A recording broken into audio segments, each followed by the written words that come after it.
I tell myself about forgiveness. I'd remind myself, I would teach myself to forgive a lot quicker, including myself. I held myself to my own pain for a long time because I kept rehashing those failures over and over and over again. And in rehashing those failures, it prevented me from moving forward. So I would tell that 20-year-old guy back then, be a little bit more forgiving of yourself and a whole lot more forgiving of other people.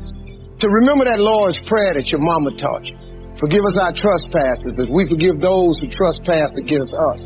It would have made my way a lot easier. A person who can forgive nothing is a person who's totally destroyed psychologically and emotionally.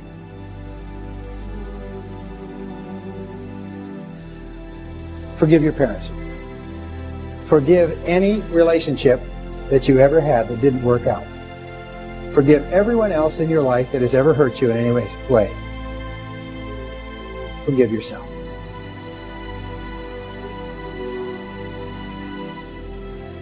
Forgiveness is giving up the hope that the past could be any different. I think for myself, and I know many of you, you think forgiving means accepting what has happened to you. Well, it is accepting that it has happened to you. Not accepting that it was okay for it to happen. It is accepting that it has happened, and now what do I do about it? Forgiving is giving up the hope, not holding on, hoping, wishing that it could have been any other way than it actually was. Giving up the hope that the past could be any different. And when I got that, I think it took me to the next level of being a better person, because I don't hold grudges for anything or any situation, and neither should you. It's letting go so that the past does not hold you prisoner, does not hold you hostage.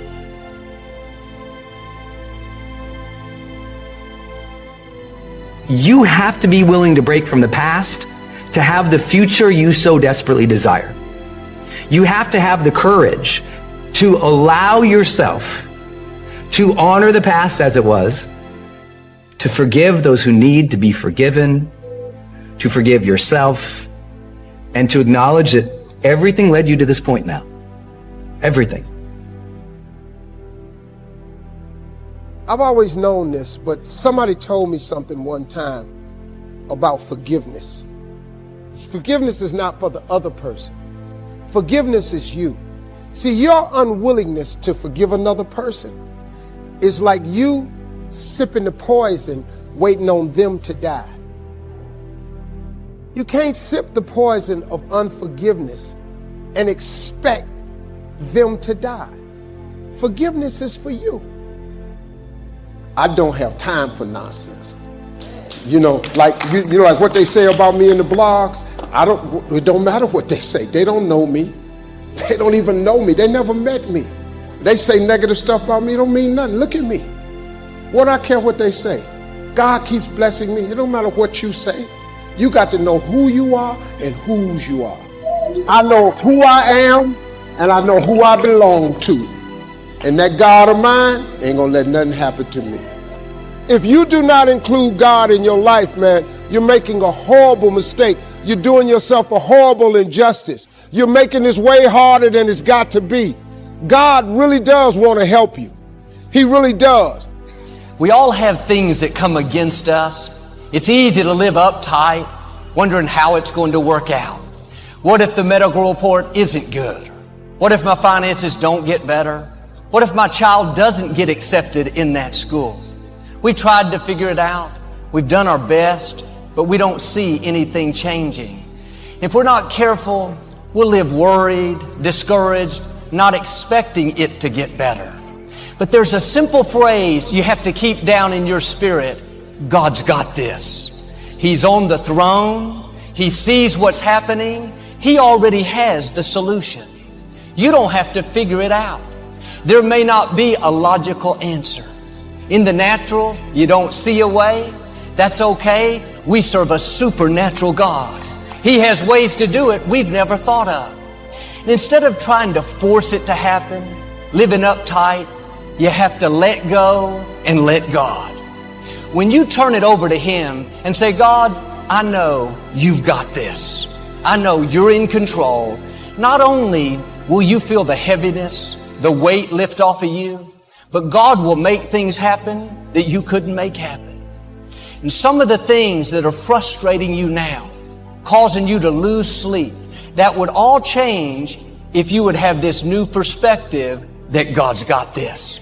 Everything that's happening to you is God is processing. Every difficult moment you're having, He just processing. That's all He's doing. Everything you're going through is preparing you for what you ask God for. And if you need to be tough when you get to where you're going, then He gonna toughen you. If you got to be more caring along the way, He gonna let you have some trials come your way that's gonna have to produce that in you. Saying we trust God is one thing, but when we really trust God, we enter His rest. Trying to trust God is frustrating, but when you really trust Him, you really don't worry about the situation because you know that God will take care of it. You don't know when, you're not trying to figure out when, you don't know how, you're not trying to figure out how, you're just, you know God will do it. The challenges of life. How do we get stuck? A friend of mine went through a divorce. My best friend. He had a wife that did not love him as much as he loved her. It was his first real true love. He was a very religious man. Did not believe in divorce. He made a mistake. And he paid for his mistake with a lot of pain, a lot of tears. And there came to a point where he knew he should have gotten a divorce. But he was stuck. He was stuck in something called revenge. He said, she's made me so miserable, I'm going to pay her back. He was stuck. And he stayed in there longer than he should have because it began to attack him. It began to affect him psychologically. And as a result of that, when he eventually did get a divorce, he took that same attitude to other relationships, looking for something to go wrong.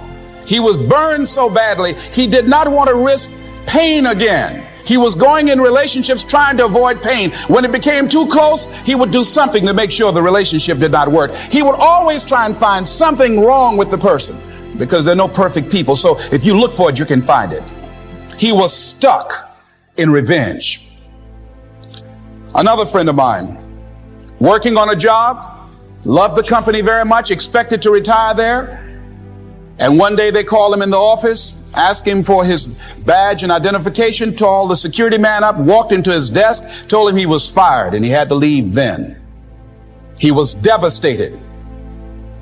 And if you came anywhere near him, he will tell you his story, as we all have stories.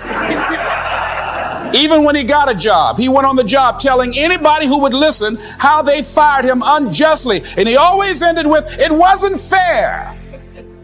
Life isn't fair. Life just is. Don't worry about the people that God has removed from your life. He saw things you didn't see. He heard conversations you couldn't hear. And he made moves you wouldn't make. And that's it. I lived in a car for 3 years. I had nothing. But I made a decision, man. I just started talking to God every day. I just started asking Him for help, to hear me. If you call God and you ask Him to hear you, He hears you. I'm just telling you, it's real. God is real, man. Don't let nobody fool you. Listen to me, young people. Don't let nobody fool you. Come by your house, knock on your door, talking about it ain't no God. You think because somebody say it ain't no God, you think that make it true? God is real, man. If you're trying to make it in this world without God in your life, you're making it way harder than it's got to be. I'm telling you, man, I did it. I did it without Him. It does not work. I flunked out of school. I had a severe stuttering problem. I couldn't talk outside my house. I'm on my 3rd marriage. I lost everything I ever owned twice. I've been homeless and lived in a car for 3 years. You can't tell me nothing about what he can't do for you. Nothing. Let me tell you something, man. I've been bottomed out. I'm talking about flat bottomed out. Nothing. I was talking today with my oldest son. He said, man, every time I hear about something you went through, I just go, how did you make it? I just kept this faith, man. I just kept believing that God didn't bring me this far to leave me. Sometimes we're trying to play God. We're trying to make our boss promote us, make ourselves get well, and make the contract go through. But as long as we're trying to force it, living frustrated, worried, then God steps back. But when you take your hands off and say, God, I know you've got this.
I'm not going to worry about my finances. I'm not going to live uptight because of the medical report. I'm not going to be frustrated because I haven't met the right person. God, I trust your timing and I trust your ways. My life is in your hands. God never promised that we wouldn't have difficulties, but He did promise He would give us strength for every battle. He would take what was meant for harm and use to our advantage. You may have a good reason to worry about something. In your health, your finances, a dream. You've done everything you can. Doesn't look like it's going to work out. Stay in faith. God is saying, I've got this. I'm working behind the scenes. I'm in the process of turning it around. It's just a matter of time before you see things change in your favor. Now, live out of a place of peace. A place of trust. It may not happen the way you thought, but God's ways are better than our ways. God knows what's best for you. He's got this. Don't get discouraged when you face things you don't understand, obstacles that are bigger than you. That's simply an opportunity for God to show you who He is. It's one thing to believe that God has power, believe that He can do the impossible. That's good. But God wants you to do more than just believe. He wants you to experience His power. He's going to show you His greatness, show you His favor. David had all kinds of things come against him, not just giants, armies, his own family. He had plenty of reasons to live worried, afraid, bitter. But he said in Psalm 27, the Lord is my light and my salvation. Whom shall I fear? The Lord protects me from danger. Why should I be afraid? When people come against me, they will stumble and fall. Though a mighty army surrounds me, my heart will know no fear. Even if they attack, I will remain confident. David lived with this attitude. God's got this. I'm not going to be worried. I'm not going to live upset. I know He's bigger than any obstacle that I'm facing. He said a little later, when trouble comes, God will hide.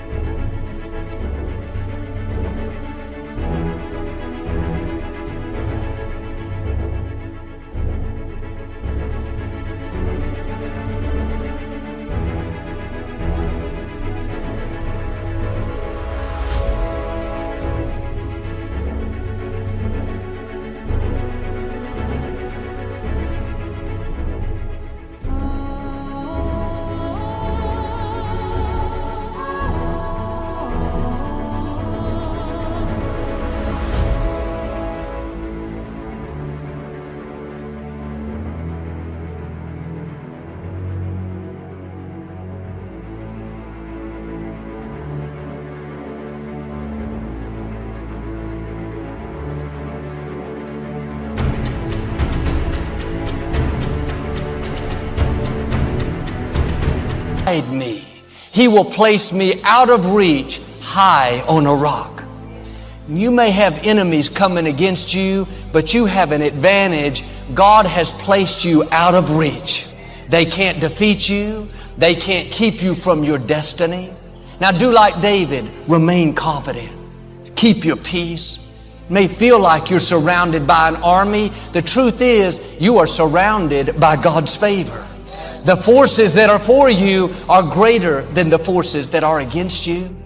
David said, even if they attack, I won't get upset. Sickness may have attacked you. Addictions may have attacked. Debt may have attacked. That's a test. Are you going to get worried? Live in fear? What if it doesn't work out? Did you see the medical report? There are 40,000 students. What if he doesn't meet the right people? Stay in peace. Remain confident. God's done it for you in the past. He's going to do it for you again in the future. In a few verses, David said, I am confident I will see the goodness of God. After all he had been through, you would think he'd be negative, worried. God, where were you? He was just the opposite. I know I'll see God's goodness. In other words, I know God's got this. I talked to a lady recently. She had been through a divorce.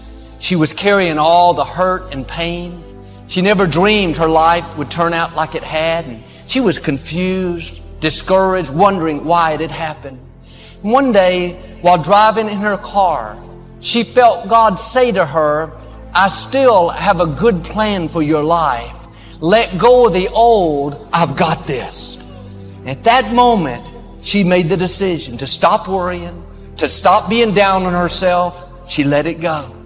All of a sudden, she told how this heavy weight lifted off of her. She got her joy back, her passion back. Now, new doors are starting to open.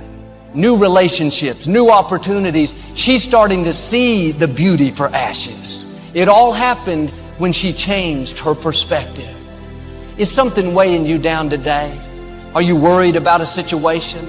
Frustrated by what didn't work out? Or maybe down on yourself because you're not where you thought you would be? God is saying to you what He said to her. I've got this. It's not a surprise to me. I have new beginnings. I have healing. I have breakthroughs. I'm asking you to change your perspective. Switch over into faith. That situation at work that you're worried about, God's got it. That medical report that's keeping you up at night, living stressed is not making it any better. Be still and know that He is God. He has you in the palm of His hand. He's got this. And yes, you may have enemies coming against you, but like Daniel, God has placed you out of reach. He's made you lion-proof. Now, all through the day, when you're tempted to worry, keep this phrase playing in your mind. God's got this.